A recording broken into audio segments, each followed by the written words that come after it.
Hello jet pilots, welcome back to the shop. What we have here is 1/8 Pilot R.C. F-16. If you have a Victor, you already saw this. If you have Victor as one of your friends, you probably saw his videos live unboxing. I already unboxed it. As you can see, the only thing I didn't do is take out the packaging or the foam protection on the fuselage. But the wings have already been removed, and so has the fan, blah blah blah blah.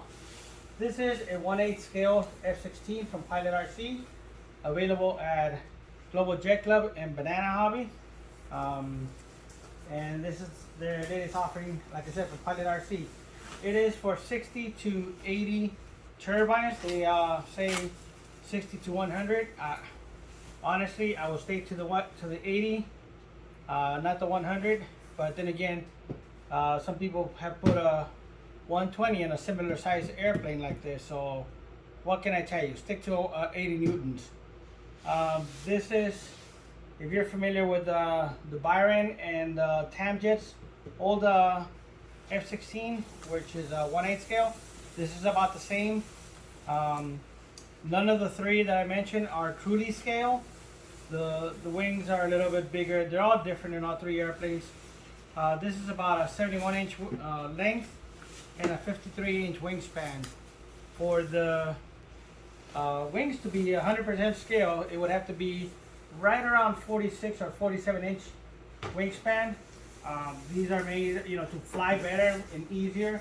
I mean, it's not meant, like I said, it's not meant for scale masters or anything like that. It is a fun airplane to fly. It is a semi-scale, I would say. I wouldn't say full scale or fully scale. Not full scale, because that would be 1-to-1. This is in one of the Texas National Guard paint scheme. Show you the wings. This is the top of the wing. That's the bottom of the wing. The servos, this is a P&P format that I got, so the servos are already installed. In there, there's the aileron that you saw. I just want to use it as flapper on. Here's the rudder. Mine is perfectly centered. On the rudder center, the servo center, so that's pretty good. I know I believe Vic's was not fully centered. This is one of the elevators. Comes with metal rods or aluminum rods, and then a connector for the servo. The actual servos are on the bottom of the fuselage here. I can feel them. I didn't go look at them, but you can see the servo. They're in the pocket, and the arm is sticking out. Again, this is P&P format, so the servo's already there. Nice big scale landing gear doors. I'll probably push them open from the inside of the fuselage in a bit. When I open up the canopy, the only thing you can see in there is a UAT in a blank empty tray for me to install all my accessories on it right here. Here's the UAT. There's nothing wrong with the way they set it up. Personally, I always take the tanks out, check the clunks, put safety wire on everything, on all the lines. So I'm gonna have to go ahead and take that out and then put safety line. This is the fill line they gave you. Wow, that's about 3 or 4 feet right there for fill line. The UAT is already plumbed to the main tank, which is, I guess the main tank is right here, right up in front of CG. It has a big wing spar, and the wing spar is right here, where the wing spar goes. That's a big tube right there. There you go. So you can see, most of the F-16s I've owned, the Tam jets and the Jet Legend, have a brace there that goes across. This one does not. I mean, it's not something required or needed, but maybe we'll tell Pilot R.C., hey, all the other ones had it, maybe you want to put it on there too. They'll have that brace there.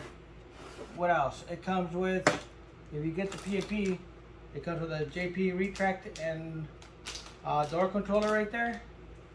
And there's also a brake controller somewhere in here. Here we go. We got a Pilot R.C brake controller. Again, nothing against Pilot. I prefer the AG63, so that's already here ready for this.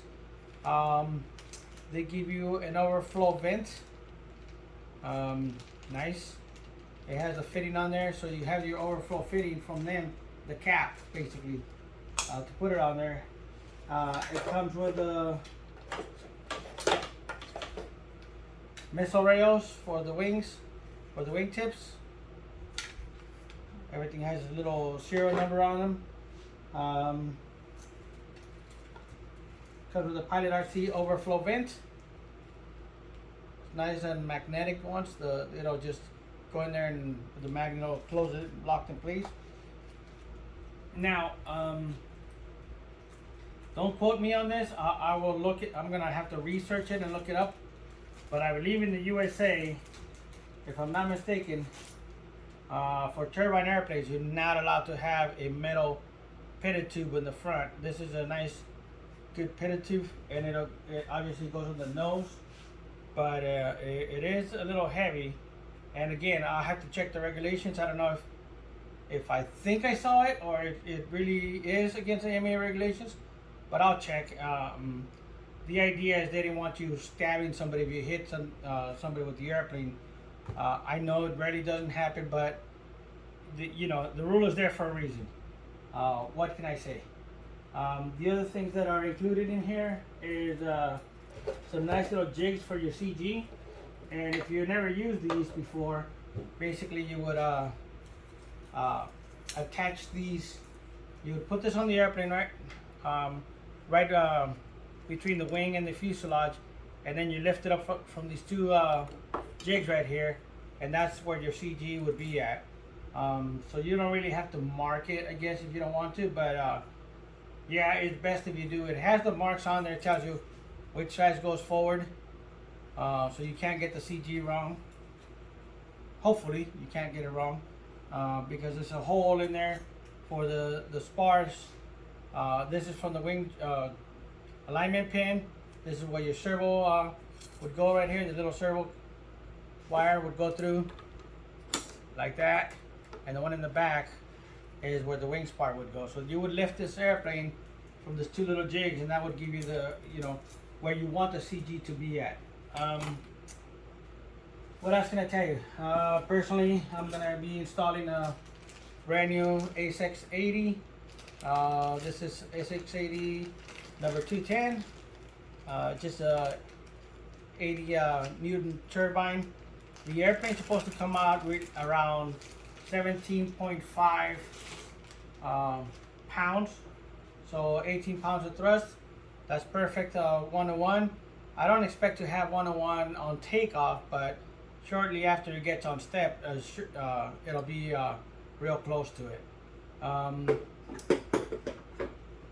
The engine fits in there perfectly. What can I say? I'm gonna go ahead and start the build. First things, like I said, that I'm gonna do personally is take out the fuel tank, number one, and put safety line on it. That's just preference. It just depends on you. If you think your level of safety with your airplanes requires that, which I personally do, then go ahead and do it. If not, then you don't have to do it. The other thing that I always do is I always put the names on the servo leads. I can't see in here what it has on there. They're under the tray, but I'll take it out, and basically I heat shrink my own labels on there all the time. And once I get started, I'll show you guys what I mean with that. You've probably seen my other videos, and you probably if you've seen any of my other videos, you know what I'm talking about. That's it for now. I mean, if you have any questions, go ahead and put them in there. If not, we'll start the build soon, and we'll go from there.